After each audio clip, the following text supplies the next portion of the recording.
Cinema নয়, বাস্তবেই নেতা হয়ে গেলেন থালাপতি বিজয়। নায়ক থেকে তিনি এখন তামিলনাড়ুর নেতা। ভারতে থালাপতির জনপ্রিয়তা এত কেন জানেন? কারণ রাজনীতির মঞ্চে উঠার আগে তিনি মানবিক মঞ্চে জয়ী হয়েছেন। থালাপতি বিজয়ের উপার্জিত টাকার একটা অংশ সামাজিক কাজে ব্যয় হয়। সামাজিক ও মানবিক কাজকে আরো বিস্তৃত করার লক্ষ্যে তিনি রাজনীতিকে বেছে নিয়েছেন। দক্ষিণের সবচেয়ে বেশি পারিশ্রমিক পাওয়া হিরো হয়েও ছেড়েছেন অভিনয়। তার রাজনৈতিক দল তামিগা বেত্রি কামাজাম এর ঘোষিত স্লোগান হলো বিরুথাপ্পকুম ইল্লা উরুকুম, যার অর্থ জন্মের দিক দিয়ে সবাই সমান। এই স্লোগানটি সাম্য ও সামাজিক ন্যায় প্রতিষ্ঠার প্রতি লক্ষ্য প্রতিশ্রুতির ইঙ্গিত দেয়। থালাপতি বিজয় জনসাধারণের সাহায্যে এগিয়ে আসার কাজটা শুরু করেছেন বহু আগে। তামিলনাড়ুর বিভিন্ন জায়গায় বিনামূল্যে খাবার বিতরণ, উপবৃত্তি, লাইব্রেরি, সন্ধ্যাকালীন টিউশন, আইনি সহায়তা সহ বিভিন্ন দাতব্য ও কল্যাণমূলক পদক্ষেপ নিয়ে তিনি মানুষের হৃদয় জয় করেছেন। চাইলে অভিনয়ের পাশাপাশি রাজনীতি চালিয়ে যেতে পারতেন, তবে রাজনীতি ও সমাজসেবায় তিনি নিজেকে 100 ভাগ দেওয়ার লক্ষ্য নির্ধারণ করেছেন। থালাপতির রাজনৈতিক যাত্রার মূল ভিত্তি ছিল তার বিশাল ফ্যান বেস, যা বছরের পর বছর ধরে শক্তিশালী সাংগঠনিক কাঠামোতে পরিণত হয়েছে। 2000 এর দশক শুরু থেকে ফ্যান ক্লাবগুলো সংগঠিত শুরু করে।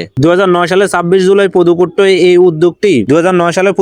এর উদ্যোগে বিজয় মাক্কাম ইয়াক্কাম তথা বিএমআই নামে একটি জনকল্যাণমূলক সংস্থার আত্মপ্রকাশ করে। পরে এই সংস্থাটি বিভিন্ন জনসেবামূলক ও মানবিক কাজে যুক্ত হয়। বিএমআই এর মাধ্যমে থালাপতি দরিদ্র শিক্ষার্থীদের আর্থিক সহায়তা দিয়েছেন। ছাত্রছাত্রীদের পাশে দাঁড়িয়ে এই সংস্থাটি নিয়মিতভাবে নানা উদ্যোগ দিয়েছে। বিশেষ দিনগুলোতে শত শত শিক্ষার্থীর হাতে খাতা কলম ও শিক্ষা সামগ্রী তুলে দিয়েছেন। এমনকি গ্রাম অঞ্চল ও দরিদ্র পরিবার ছাত্রছাত্রীদের পড়াশোনা চালিয়ে যেতে টিউশন সেন্টার খোলা হয় এবং নতুন নতুন লাইব্রেরি স্থাপন করে সংস্থাটি। শিক্ষা যে সমাজবর্ধনের প্রধান হাতিয়ার, বিএমআই তার বাস্তব প্রয়োগ ঘটাতে চায়। শিক্ষার পাশাপাশি খাদ্য সহায়তা ও থালাপতি বিজয়ের এই সংস্থাটির অনেক কর্মসূচি পালন করে এসেছে। 2023 সালের 28 মে বিশ্ব ক্ষুধা দিবস উপলক্ষে তামিলনাড়ুর বিভিন্ন জায়গায় গরিব মানুষের জন্য একদিনের মধ্যাহ্ন ভোজের ব্যবস্থা করেছিল এটি। হাজার হাজার মানুষ সেদিন বিএমআই এর রান্না করা খাবার খেয়েছিল। পরিবেশ ভারসাম্য রক্ষার ক্ষেত্রেও থালাপতির এই সংস্থাটি বিশেষ নজর কেড়েছে। নিয়মিত মানুষের কাছে বিনামূল্যে গাছের চারা বিতরণ ও অন্যান্য কর্মসূচি পালন করেছে। স্বাস্থ্যসেবা খাতে সংস্থাটির অবদান আছে। করোনা মহামারীর সময় যখন হাসপাতালগুলোতে অক্সিজেন সংকটে ভুগছিল,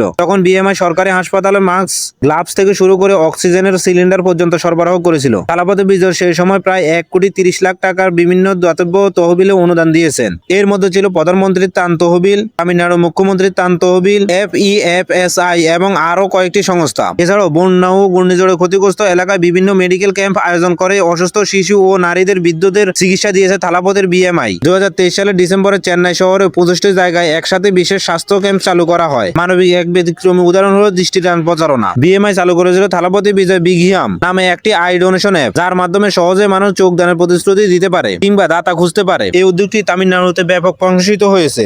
থালাপতি বিজয়ের মানবিক সংস্থা বিএমআই এর আরেকটি দিক হলো শ্রমজীবী মানুষদের সহায়তা করা। তাদের নিরাপত্তা সামগ্রী, পরিষ্কার পরিচ্ছন্নতার সরঞ্জাম দিয়েছেন। আবার ধর্মীয় উৎসবগুলোতে অসহায় মানুষদের পাশে দাঁড়িয়েছেন। রমজানে মুসলমানদের মাঝে বিশেষ উপহার প্যাকেজ বিতরণ করেছেন। থালাপতি যখন সিনেমা করতেন জনপ্রিয়তার জন্য, তখন দক্ষিণের সবচেয়ে জনপ্রিয় পারিশ্রমিক ছিল তার। প্রতি সিনেমার জন্য তিনি 1 কোটি 20 রুপি থেকে 200 কোটি পর্যন্ত নিয়েছেন। অনেক ধন সম্পদ থাকলেও তার হৃদয়টা যে উদার, মানবিক এসব কাজের মাধ্যমে তিনি সেটাই প্রমাণ করেছেন।